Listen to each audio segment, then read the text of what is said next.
Guys હવે અમે તળાવના કિનારે અમારે જ્યાં કોઈ બી એક્સપાયર થઈ જાય તો અમારે સમાધિ આપે ત્યાં એ જગ્યા ઉપર જઈએ છીએ અમારી આગળ બતાવું તમને.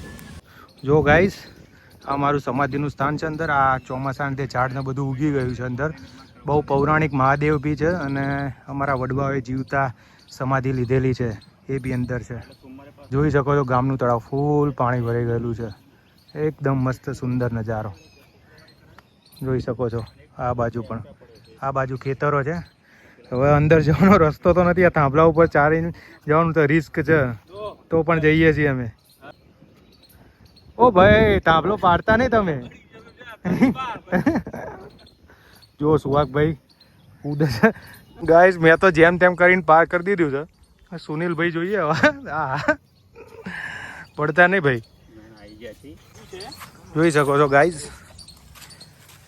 તળાવની વચ્ચે વચ ટાપુના જેમાં જગ્યા છે. સામે જોઈ શકો છો બહુ જૂની વસ્તુ ગાઈસ. દરેક વસ્તુ હું તમને ડિટેલમાં બતાવીશ. ગાઈસ જોઈ શકો છો આ મહાદેવનું મંદિર છે. મણિકર્ણેશ્વર મહાદેવ છે આ જે કાશી વિશ્વનાથમાં આવેલું છે ને એના જ જેમ આ થોડું નમેલું પણ છે જે તમને પાછળથી હું બતાવીશ. તો ગાઈસ આ તમને રાઈટ સાઈડ સહેજ નમેલું દેખાશે એટલે કાશી વિશ્વનાથમાં જે મણિકર્ણેશ્વર મહાદેવ છે ને સેમ ટુ સેમ એ રીતે જ આ નમેલું છે. લગભગ આ 700-800 વર્ષ જૂનું છે. અને એની બાજુમાં જીવતા સમાધિ છે અમારા વડવા અમરપુરીની. એટલે મહાદેવથી કોઈ દિવસ સમાધિ ઊંચી ના હોય પણ જે જીવંત સમાધિ હોય ને જેને જીવતા સમાધિ લીધેલી હોય જેમ કે રણુજા રામાપીરે લીધી હતી એટલે જીવંત સમાધિ હોય ને એ જ આ મહાદેવથી ઊંચી સમાધિ હોય. બાકી મહાદેવના મંદિરથી ઊંચી સમાધિ કોઈની કોઈ દિવસ હોય નહીં. જે મહંત પુરુષ હોય જેને જીવતા સમાધિ લીધી ને એની જ સમાધિ આ રીતે હોય. આ નાગ દેવતાનું મંદિર છે. લગભગ મને યાદ છે મારા જન્મ પછી લગભગ મને સમજણ આવી ને ત્યારનો હું આ નાગ દેવતાની દેરી જોઉં છું. ગાઈઝ આ અમારા વડવાઓ છે. આ કઈ ભાષામાં લખ્યું છે તો અમને ખબર નથી પણ કોઈ બી કારણસર ધર્મની રક્ષા કાજે કે એના કાજે શહીદ થયેલા શહીદી ઓરી હોય તો એમના જે પહેલાં નહીં કહેતા પાડીઓ થઈને પૂજાય તો એના પાડિયા છે. એટલે અમારા માટે તો બહુ પ્રાઉડ મુમેન્ટ છે કે અમારા વડવાના પણ પાડિયા છે. જોઈ શકો છો આ સમાધિ સ્થાન જે અમારે કહેવાય આટલી બધી ગાઈસ જગ્યા છે.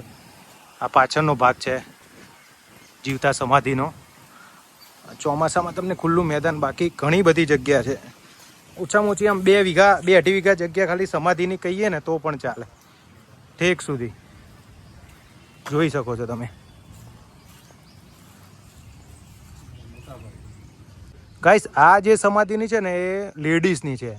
એ લેડીઝ સાધુ હોય ને જે અમારા વડવા હતા સાધુ જે લગભગ સાંસારિક નહોતા જે સાધ્વી જીવન જીવતા હતા એમની 2 સાધ્વીની જમ્યાની છે સમાધિ છે.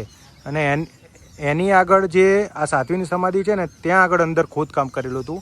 આ તૂટી ગયેલું છે એટલે આ બધું રિનોવેટ કરવાનું પણ છે અમારે સમય જતાં. હવે થોડા સાઈડ ટાઈમમાં જ કામ ચાલુ થશે. આ ચોમાસું પતશે ને એટલા માટે. એટલે આને હેરિટેજ એક કહીએ ને તો પણ એવું કહીએ તો પણ ચાલે કારણ કે બહુ જ વર્ષો જૂનું છે આ. જો ગાઈસ તળાવના કાંઠે કેટલી સુંદર જગ્યા છે. એમ બહુ ટાઈમ આવ્યો પછી ખૂબ જ આનંદની અનુભૂતિ થઈ. અલગ જ નજારો છે. ગામનો તો ગામ જ છે ખરેખર. બહુ દિવસ પછી ગામડે પણ બહુ જ મજા આવી ગઈ ગાઈસ. હવે આગળ બીજી સમાધિઓ જે અમારી વડવાની છે તમને બતાવીશ ગાઈસ.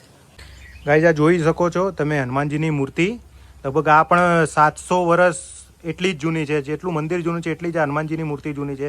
અને ગામના લોકો બહુ જ માને છે હનુમાનને. એમ શનિવારના દિવસે મળી ચડાવવા આવે છે ઘણા જ લોકો. એટલે જે પણ મનોકામના હોય ને ગામનાની એ પૂર્ણ થાય છે. એટલે ગામના લોકો ખૂબ જ મોટી સંખ્યામાં શનિવારના દિવસે અહીંયા મૂર્તિ નાની છે મંદિર પણ નાનું છે જૂનું છે પણ ખૂબ જ લોકો સંખ્યામાં ભક્તો આવતા હોય છે. આ છે મહાદેવનું મંદિર. આ બાજુ મૂર્તિ છે તમે જોઈ શકો છો. અંદર શંકર ભગવાનનું એટલું જ આ એજ ઓલ્ડ એજ 700 વર્ષ જે છે એટલું જ જૂનું શિવલિંગ પણ એ જ છે ગાઈસ. જોઈ શકો છો. અને આ જે ચીપ્યો છે જે અમારું આમ તો ગોસ્વામી સમાજનું હથિયાર કહીએ તો પણ ચાલે કે આ ચીપ્યો હોય જ અમારે જે જૂના અખાડાના જે અમારા સાધુઓ હતા એમનો છે આ ચીપ્યો. ગાઈઝ આ સમાધિ છે મારા પપ્પાના ફાધર જે હતા ને મગનપુરી એમના બી ફાધર મોહનપુરી કરીને હતા. જે ગામના નગર શેઠના રખેવાળ હતા, એટલે દાદાને જોડે ત્યાં બધી વાતો સાંભળે છે, એમની સમાધિ છે. આ ગાઈસ જોઈ શકો છો તમે, આ જે અમારા જે સાધુઓ હતા જૂના, એમની આ ગાદી પણ એ છે, એનો ધૂણો પણ છે. એટલે આ બધું કામ પ્રોસેસમાં છે. ધૂણો પણ જાગૃત કરવાનો છે. એટલે ટૂંક સમયમાં હવે માતાજીનું મંદિર ને બધું બની જાય પછી સમાધિનું કામ કરવાનું છે. ગાઈઝ આ જીવતા સમાધિ છે, તેરા ધ્યાનથી સાંભળજો. આ અમદાવાદ જિલ્લાના બાવડા તાલુકાના નાનોદરા ગામે જે આવેલ છે, અમદાવાદથી લગભગ 40 કિલોમીટર દૂર છે. તો આ જીવતા સમાધિ હું તમને અંદર જઈને બતાવીશ, જે અમરપુરી ગોસ્વામી બાપુની છે. ગાઈસ જોઈ શકો છો તમે, અમે અંદર સમાધિમાં આવ્યા. આ અમારા વડવા લગભગ 400, આ સમાધિ 425 વર્ષ પહેલા લીધેલી છે. હા, એટલે અમારા બારોટે એમના ચોપડે જોયેલું છે, 425 વર્ષ જૂની આ સમાધિ છે.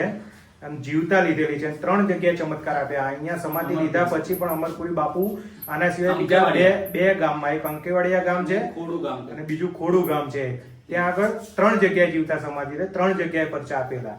અને અહીંયા તમે આવો અને અમાસના દિવસે તમે દર્શન કરવા આવો તો તમારી કોઈ પણ મનની મનોકામના હોય ને પૂર્ણ થાય છે.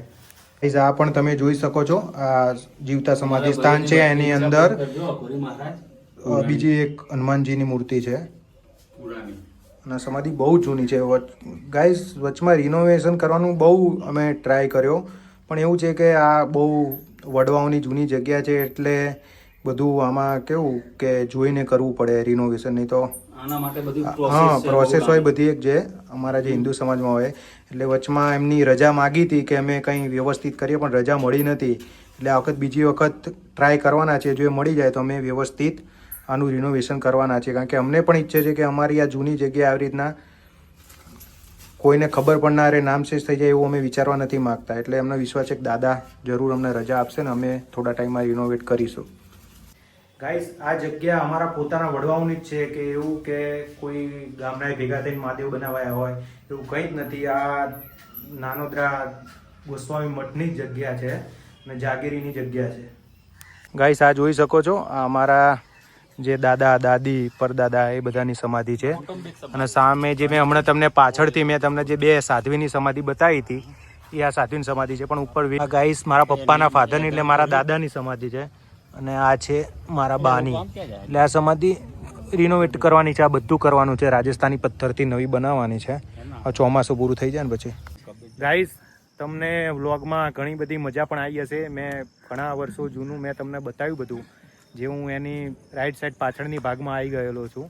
પાછળ દેખાતી હશે એ જગ્યા તમને, ઝાડ ને એવું બધું છે. ત્યાંથી આગળ પછી હું આ ખુલ્લા મેદાનમાં આવ્યો છું. આ દેખાતી છે પાછળ એ જગ્યા હતી, આ ઝાડીઓની અંદર છે. આ બાદ સામે તળાવ આવી જાય અને આ ખેતર છે ગામનાનું કોઈ પણનું. સુહાગભાઈ કેવું મજા આવ્યું આ જગ્યાએ આવીને? ભાઈ આટલા વર્ષે આયા આપણા વડોન છે, કેવી ફિલિંગ કેવી રહી સુનિલભાઈ?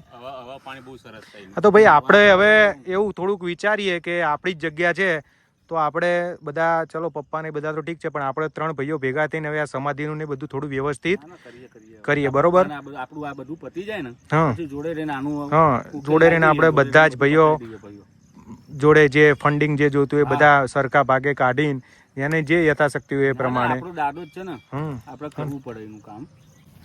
ગાઈઝ અમે દર્શન કરીને પાછા રિટર્ન થયા કે છે. પાછો એ જ પડાવ આવ્યો છે જે પાર કરવાનો છે. ચપ્પલ તો ગારાવાળા થયા છે. ગાઈઝ અમે ઘરે આવી ગયા છીએ. બહુ મજા આવી ગઈ આજે. આજનો વ્લોગ અહીં પૂરો કરીએ છીએ. મળીએ નેક્સ્ટ વ્લોગમાં.